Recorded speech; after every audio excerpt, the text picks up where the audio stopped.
Hello छात्रों, कैसे हैं आप सब। उम्मीद है आप सब बहुत अच्छे होंगे, कुशल होंगे। लंबे समय के बाद आज हम लेकर आए हैं आपके लिए शर्मा आर्ट्स क्लासेस के इस यूट्यूब चैनल पर बहुत ही मनोरंजक और ज्ञानवर्धक वीडियो। अभी रक्षाबंधन का त्यौहार चल रहा है। अभी के आज के इस वीडियो सेशन में हम कोई क्लास नहीं लेंगे, किसी भी क्लास का टॉपिक नहीं पढ़ाएंगे, बल्कि रक्षाबंधन के बारे में बात करेंगे। लंबे समय के बाद हम उपस्थित हुए हैं, भारी व्यस्तता की वजह से समय नहीं मिल पा रहा था। आज आइए छात्र छात्राओं, अभिभावकों, माता बहनों और तमाम लोगों से आज हम बातचीत करेंगे रक्षाबंधन के बारे में। यह जानेंगे कि रक्षाबंधन पर्व क्या है, क्यों मनाया जाता है, इसकी ऐतिहासिकता कनेक्शन क्या है, आज के इस युग में रक्षाबंधन क्यों प्रासंगिक है, इसकी व्यापकता और विशालता का क्या महत्व है। आइए रक्षाबंधन से संबंधित कुछ चीज़ों को समझते हैं। बने रहिए हमारे साथ और देखते रहिए शर्मा आर्ट्स क्लासेस। वीडियो अगर आपको अच्छा लगे तो लाइक शेयर कमेंट ज़रूर करें और चैनल पर नए हैं तो ज़रूर सब्सक्राइब करें। आइए आज के क्लास में हम लोग देखते हैं, रक्षाबंधन से संबंधित चीज़ों को देखेंगे। रक्षाबंधन असल में यह एक त्यौहार है। ज़्यादातर लोग जानते हैं कि हिंदुओं का ही यह त्यौहार है, लेकिन आज के क्लास में हम यह बताएंगे कि यह केवल हिंदू नहीं बल्कि जैन धर्म से भी संबंधित है। जैन धर्म के धर्मावलंबी भी रक्षाबंधन को उसी हर्षोल्लास, प्रेम पूर्वक और सौहार्दपूर्वक मनाते हैं जैसे कि एक हिंदू मनाते हैं। तो इसके बारे में जानेंगे। असल में रक्षाबंधन को श्रावणी भी कहा जाता है, सावनी भी कहा जाता है या सलूनो भी कहा जाता है। ये अलग अलग क्षेत्रीय भाषाओं में अलग अलग जगहों पर कई नामों से भी इसे पुकारा जाता है। खासकर इस रक्षाबंधन में बहन अपने भाई के कलाई पर रक्षा सूत्र बांधती है, राखी बांधती है। लेकिन कुछ एक जगहों पर, कुछ एक स्रोतों से यह भी पता चलता है कि केवल बहन और भाई तक ही सीमित नहीं है, यहाँ तक कि पुत्री भी अपने पिता के कलाई पर राखी बांधती है, इसका भी संकेत मिलता है। भगनी भी बांधती है। आपने देखा होगा जग जुग होता है तो पुरोहित भी, जो पंडित जी होते हैं, अपने जजमान के कलाई पर भी रक्षा सूत्र बांधते हैं। वह भी रक्षाबंधन का ही सांकेतिक स्वरूप है। उसके अलावा गुरु आचार्य, जो गुरुकुल में या शिक्षा के क्षेत्र में जब एक शिक्षार्थी, शोधार्थी या विद्यार्थी जब अपनी दीक्षा को पूरा कर लेता है, शिक्षा को, तो उनके कलाई पर रक्षा सूत्र बांध करके उन्हें आशीर्वाद दिया जाता है कि चलो आज आपकी शिक्षा पूर्ण हुई। तो आचार्य और गुरु भी रक्षाबंधन के दायरे में आते हैं। यह केवल भाई बहन तक सीमित नहीं है। दूसरी चीज़, राखी जो शब्द है, जनरली हम लोग कहते हैं राखी, तो राखी शब्द जो है रक्षा शब्द से बना हुआ है और ये रक्षा सुरक्षा से जुड़ा हुआ है। रक्षा का मतलब किसी की हिफाजत करना, बुरे चीज़ों से उसे बचाना, ये रक्षा कहलाता है, सुरक्षा कहलाता है। और इसी में बंधन शब्द है जिसका अर्थ है बाध्य, यानी वह रिश्ता जिसकी रक्षा के लिए हम बाध्य हो। समझ रहे हैं मेरी बात? रक्षा के लिए बाध्य हो, वही रिश्ता रक्षाबंधन कहलाता है। ठीक है। इसका उल्लेख, रक्षाबंधन ये जो पर्व है, इसका उल्लेख वेद में, पुराण में, गीता में भी मिलता है और कुछ अन्य साहित्यों भी मिलता है। आपने 1959 ईस्वी में बनी वो फिल्म तो ज़रूर देखी होगी। 1959 में छोटी बहन फिल्म बनी है जिसमें बलराज सहनी, नंदा, महमूद, ये सारे लोगों ने गाया है, अभिनय किया है। इस फिल्म में एक गाना है, बहुत ही फेमस है। वो गाना है भैया मेरे राखी के बंधन को निभाना, बहुत ही फेमस है। आपको गाहे बगाहे सभी जगह यह गाते गुनगुनाते सुनने को मिल जाएगा। तो रक्षाबंधन इस पर्व का आज के इस फिल्मी उद्योग में भी बड़े ही महत्वपूर्ण तरीके से उठाया गया है। और ख़ासकर अभी हाल फिलहाल रक्षाबंधन फिल्म रिलीज हुई है जिसमें अक्षय कुमार ने बहुत बेहतरीन अभिनय किया हुआ है। इसमें भाई और बहन के बीच के बॉन्डिंग को दिखाया गया यह फिल्म है। खैर हमने फिल्म देखी नहीं है कि इसके बारे में विशेष आपको बताएं। आगे बढ़ते हैं रक्षाबंधन के बारे में। वेद, पुराण, गीता या अन्य साहित्यों में भी इसका वर्णन मिलता है। आइए हम लोग जानते हैं। सबसे पहले इसकी ऐतिहासिकता जानेंगे, इसकी प्रासंगिकता जानेंगे, यह क्यों महत्वपूर्ण है, यह सब चीज़ जानेंगे। देखिए, सबसे पहले ऐतिहासिकता को लेकर के 3 टॉपिक यहाँ हम दे रखे हैं। एक प्राचीन काल में, दूसरा मध्य काल में और तीसरा आधुनिक काल में। सबसे पहले प्राचीन काल के 3 पॉइंट्स हम आपको बताएंगे जिससे यह पता चलता है कि रक्षाबंधन का उल्लेख प्राचीन भारत से है। उसके अलावा मध्य भारत में भी इस रक्षाबंधन की जो परंपरा थी और मजबूत होती है।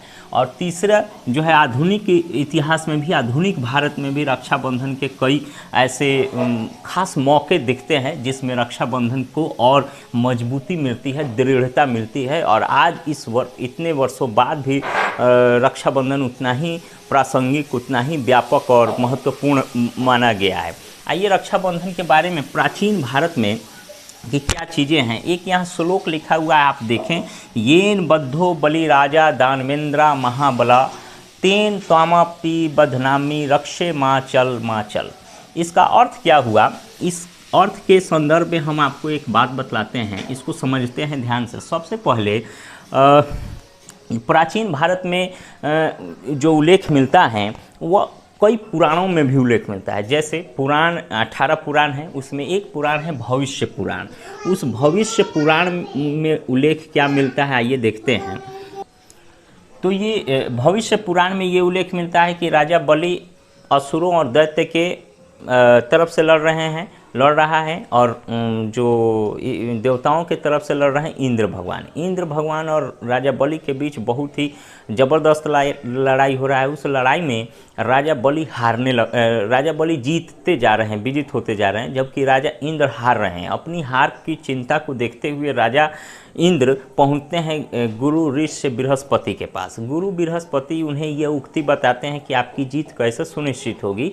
तो जो इंद्र भगवान हैं, इंद्र है ना, उनकी पत्नी सूची है, उनकी पत्नी का नाम सूची है। इन्हें इंद्राणी के नाम से भी जाना गया है, इंद्राणी।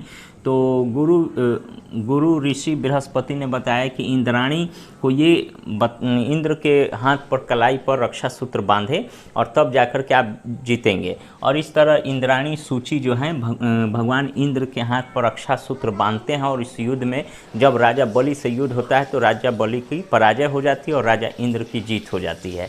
इस तरह देवताओं में जो हाहाकार था वह प्रसन्नता में बदल जाती है। यह दिन जो है श्रावण मास की पूर्णिमा का दिन था। इसी दिन से रक्षाबंधन मनाया जाता है। ये प्राचीन काल का ये पहला पॉइंट है। चलिए दूसरा पॉइंट हम लोग समझते हैं। स्कंद पुराण में उसका उल्लेख मिलता है, उसके बाद में पद्म पुराण में भी उसका उल्लेख मिलता है और भगवत गीता में भी उसका उल्लेख मिलता है, जिसके बारे में हम लोग जानने चले। इसमें भी राजा बलि और इन देवताओं के देव इंद्र के बीच लड़ाई होती है। दोनों के बीच लड़ाई इस कदर बढ़ जाती है कि राजा इंद्र हारने लगते हैं और देवताओं के जो राजा हैं, असुरों के, दैत्यों के जो नेतृत्व कर रहे राजा बलि है, वह दानवीर तो अति है, वह अति दानवीर है। दानवेंद्र भी में कहा गया है। राजा बलि ने स्वर्ग तक अपनी पहुंच बढ़ा ली है और जीतते जीतते देवताओं के भी बहुत सारे चीज़ों को जीत लिया है। राजा इंद्र जो है कि हार रहे हैं। इस हार को देखते हुए भगवान विष्णु चिंतित होते हैं और अदिति के गर्भ से वह जन्म लेते हैं वामन अवतार के रूप में। भगवान विष्णु, ऐसा इस ग्रंथों में, इस पुराणों में लिखा हुआ है, वामन अवतार लेते हैं। और ये वामन अवतार लेने के बाद ब्राह्मण की वेश में भिक्षा लेने के उद्देश्य से राजा बलि के समक्ष प्रस्तुत होते हैं। राजा बलि चूँकि दानवीर था, अति दान के लिए विख्यात था, तो उसने ब्राह्मण को, एक भिक्षु को जैसे ही देखा तो ब्राह्मण ने पूछा कि हम कुछ भिक्षा मांगना चाहते हैं। राजा बलि ने वचन दे दिया कि मांगो, जो मांगोगे हम देंगे। लेकिन वह पहचान न सका कि यह ब्राह्मण की वेश में ये भिक्षु कोई और नहीं, भगवान विष्णु का अवतार और उसका वेश में है। भगवान विष्णु ने 3 पग मांगे कि 3 पग हम जमीन नापेंगे जो मुझे देना होगा। कहा कि ठीक है, हम देंगे। वचन से बंधा हुआ राजा बलि ने यह वचन तो दे दिया कि हाँ, हम आपको ज़मीन देंगे, लेकिन वह उसकी परिणाम से वह अनभिज्ञ था। भगवान विष्णु ने एक पद में पूरा पृथ्वी, तीनों लोक माप लिया। दूसरे पग में आकाश, चंद्रमा, सूर्य, ब्रह्मांड का एक एक कतरा, सारा चीज़ माप लिया। तीसरा पग अभी भी रखना बाकी था। राजा बलि से यह भगवान विष्णु ने कहा कि तीसरा पग हम कहाँ रखें, बोला। तो उन्होंने कहा कि अब तीसरा पद रखने के लिए कोई जगह ही नहीं है, ऐसा करें आप मेरे सिर पर अपना पग रख लें। और भगवान विष्णु ने राजा बलि के सिर पर अपना पग रख करके उसे रसातल में ले गए। हालांकि तीनों पग में तो सारा चीज़ मुक्त करा लिए, असुरों के जो नेतृत्व करता है राजा बलि से सारे जगत को मुक्त करा लिए, लेकिन खुद कैद हो गए। बहुत दिनों तक कैद रहने के बाद माँ लक्ष्मी को बड़ी चिंता हुई कि विष्णु कहाँ चले गए, भगवान विष्णु। तो उन्होंने पता लगाते लगाते जब राजा बलि के सामने जब देखी उन्हें कैद में, तो उन्होंने एक युक्ति उपाय सोचा। उन्होंने रक्षा सूत्र लेकर के राजा बलि के कलाई पर बांधा, उसे अपना भाई बनाया और इस तरह भगवान विष्णु को वहाँ से मुक्त करा करके फिर चले गए। तो ये भी, और यह भी जो दिन था ये श्रावण मास की पूर्णिमा का दिन था, तब से रक्षाबंधन मनाया जाता है, यह भी उल्लेख मिलता है। चलिए तीसरा उल्लेख महाभारत से मिलता है। ठीक है, महाभारत में, प्राचीन भारत में रक्षाबंधन का क्या क्या कनेक्शन है उसकी हम चर्चा कर रहे हैं।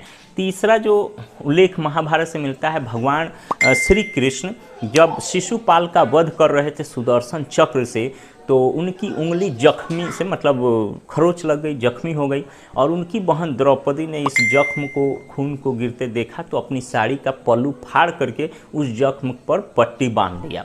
या एक बहन ने एक भाई के जख्म पर मरहम लगाया था, एक पट्टी बांधी थी। और वह समय तब आया जब द्रौपदी का चीरहरण हो रहा था। पांडव और कौरव के बीच जुए में जब द्रौपदी को हार गए थे पांडव, तो द्रौपदी को भी भरी सभा में चीरहरण के लिए प्रस्तुत किया गया। तो भगवान श्री कृष्ण का सुमिरन की द्रौपदी ने, और जैसे ही उसका साड़ी खींचा गया तो उस साड़ी के लंबाई को बढ़ाते बढ़ाते उसके अस्मिता की रक्षा की थी भगवान श्री कृष्ण ने। तो यह भी एक भाई के द्वारा एक बहन की रक्षा के प्रति प्रतीकात्मक ये एक परंपरा है। इस वजह से भी रक्षाबंधन का एक संकेत मिलता है। तो प्राचीन भारत का ये 3 संदर्भ है जो हमने आपको बताया। अब आते हैं मध्य काल में भी कुछ ऐसी घटनाएं हैं जो रक्षाबंधन से जुड़ी हुई है और इसकी मजबूती को और संपुष्ट और सुदृढ़ किया है। सबसे पहला पॉइंट क्या है, हम यहाँ लिखेंगे। सबसे पहला पॉइंट ये है, मध्य काल में रानी कर्णावती से जुड़ा हुआ है। रानी कर्णावती कौन थी? तो ये बूंदी नगर के नर बुद्धू की पुत्री थी रानी कर्णावती। इन्हें कर्मवती के नाम से भी जाना जाता है। ठीक है, कर्णावती कहें या कर्मवती कहें। और ये राणा सांगा की पत्नी थी। राणा सांगा की पत्नी थी। आपने इतिहास में पढ़ रखा होगा मेवाड़ के राजा राणा सांगा। तो ये मेवाड़ की राजकुमारी थी, राजकुमारी नहीं रानी थी। और ये बूंदी की थोड़े दिनों के लिए बूंदी की राजकुमारी भी बनी थी। ठीक है, ये राणा विक्रमादित्य, राणा उदय सिंह की माँ थी। और महाराणा प्रताप, जिसका इतिहास में एक बहुत बड़ा छवि है, जो राजपूतों की आन बान शान मानी जाती है और हमें साहस, शौर्य और वीरता, पराक्रम से उनकी कहानी भर देता है, वही महाराणा प्रताप की ये दादी थी। महाराणा प्रताप की ये दादी थी। तो कर्णावती पर बहादुर शाह नाम के एक आताताई ने आक्रमण करने की सोची। बहादुर शाह, यहाँ हम लिख भी दे रहे हैं, बहादुर शाह नाम के एक आताताई ने जब कर्णावती पर आक्रमण करने की सोची, तो कर्णावती ने अपने नौकर, अपने मंत्री पदम शाह के हाथों एक चिट्ठी भेजी। उस समय के जो सबसे बड़े राजा हुमायूं, मुग़ल बादशाह हुमायूं के पास भेजी। और उस संदेश में उसने, कर्णावती ने एक चिट्ठी में राखी भी डाली थी, राखी भी डाली और एक संदेश भेजा कि हम तुम्हें भाई मानते हैं हुमायूं, तुम एक अपनी बहन कर्णावती की रक्षा करो। उस समय हुमायूं ग्वालियर के अभियान पर गए हुए थे, इसलिए संदेशा कर्णावती की तय समय पर नहीं मिला, थोड़े देर से मिला। तब तक बहादुर शाह ने कर्णावती के ऊपर आक्रमण कर दिया। आक्रमण करने के बाद इस मेवाड़ को तो जीत लिया बहादुर शाह ने, लेकिन कर्णावती को नहीं जीत सकी। कर्णावती जौहर कर ली और इस तरह अपने प्राण प्रतिष्ठा बचा ली। बाद में हुमायूं ने बहादुर शाह से भी लड़ा, वो बात की बातें हैं। तो ये भी कनेक्शन मध्यकाल से रानी कर्णावती और हुमायूं से पता चलता है। हुमायूं राजा मुस्लिम राजा था, फिर भी एक हिंदू बहन की रक्षा के लिए उसने इस रक्षाबंधन के पर्व को, त्यौहार को तरजीह दिया और उसे स्वीकार किया। तो ये भी एक इतिहास में एंगल मिलता है रक्षाबंधन से संबंधित, जो कि ये सबसे प्रसिद्ध और सबसे प्रमुख पॉइंट है रक्षाबंधन की ऐतिहासिकता को लेकर। इसके अलावा ये चौथा पॉइंट हम आपको बता रहे थे मध्यकाल के। एक पांचवा पॉइंट और आपको रक्षाबंधन से संबंधित बताते हैं। मध्यकाल में जब सिकंदर की लड़ाई है ना, पौरुष से हुई, पौरस राजा से हुई, पुरसावर से हुई। तो उस लड़ाई में माना जाता है कि पौरुष राजा ने, है ना, पोरस राजा ने सिकंदर को हरा दिया था। लेकिन इतिहास लिखने वालों ने बाएं हाथ से लिखा इतिहास और उसको जो है कि कुछ गलत बताया, कुछ चीज़ें डाल दी गई जिसमें जो जीता सिकंदर जैसी कहावतें प्रचलित हो गई। लेकिन सिकंदर पोरस से हार गया था, ये सच्चाई है। और उस लड़ाई में उसकी जान बनाई। पौरुष ने उसे मारने के लिए, राजा पोरस ने उसे मारने के लिए एकदम तैयार हो गया। लेकिन सिकंदर की पत्नी, ऐसा इतिहास में उल्लेख है कि सिकंदर की पत्नी ने राजा पौरुष के राखी बांधकर उसे अपना भाई बनाया और सिकंदर की जान बख्श देने के लिए याचना की। राजा पोरस भी बहुत ही महान और सहृदय वाला था, उसने सिकंदर को माफ़ किया और इस तरह जीवन दान दे दिया। तब से भी रक्षाबंधन मनाया जाता है, रक्षा के लिए यह बाध्य कर देता है यह पर्व त्यौहार। तो ये भी इसका महत्वपूर्ण पॉइंट है। ये पांचवा चीज़ है सिकंदर से जुड़ा हुआ, ठीक है। तो ये प्राचीन भारत में, प्राचीन काल में, मध्यकाल में रक्षाबंधन से क्या जुड़ाव था यह आपने देखा। एक पॉइंट हम आपको आधुनिक काल का भी बताते हैं, छठा पॉइंट हम यहाँ लिख देते हैं। छठा पॉइंट कि आधुनिक काल में जब 1905 ईस्वी में बंग भंग हो रहा था, अंग्रेज़ों के द्वारा बंगाल का विभाजन हो रहा था। बंगाल उस समय बहुत बड़ा रियासत के तौर पर जाना जाता था। बंगाल का विभाजन अंग्रेज़ों ने कुछ इस तरह किया कि हिंदू एक तरफ और मुस्लिम एक तरफ हो जाए, ताकि ये हिंदू मुस्लिम आपस में लड़ने लगे और हमारा शासन जो है भारत में और अधिक और लंबे समय तक बना रहे। इस तरह से सांप्रदायिक आग लगाने के लिए बंगाल का विभाजन किया 1905 ईस्वी में। हालांकि तमाम भारतीय नेताओं ने इसका विरोध किया, सारे जनमानस ने इसका पुरजोर विरोध किया, फिर भी बंग भंग तो हो ही गया। लेकिन 1905 ईस्वी में जब बंग भंग हो रहा था तो रविन्द्रनाथ टैगोर ने लोगों से यह आह्वान किया कि हर हिंदू मुस्लिम एक दूसरे को रक्षा सूत्र बांधकर सामाजिक सौहार्द भाईचारे की मिसाल पेश करे, और लोगों ने ऐसा किया भी था। तो ये भी एक एंगल जो है रक्षाबंधन को मनाने का हमें मिलता है।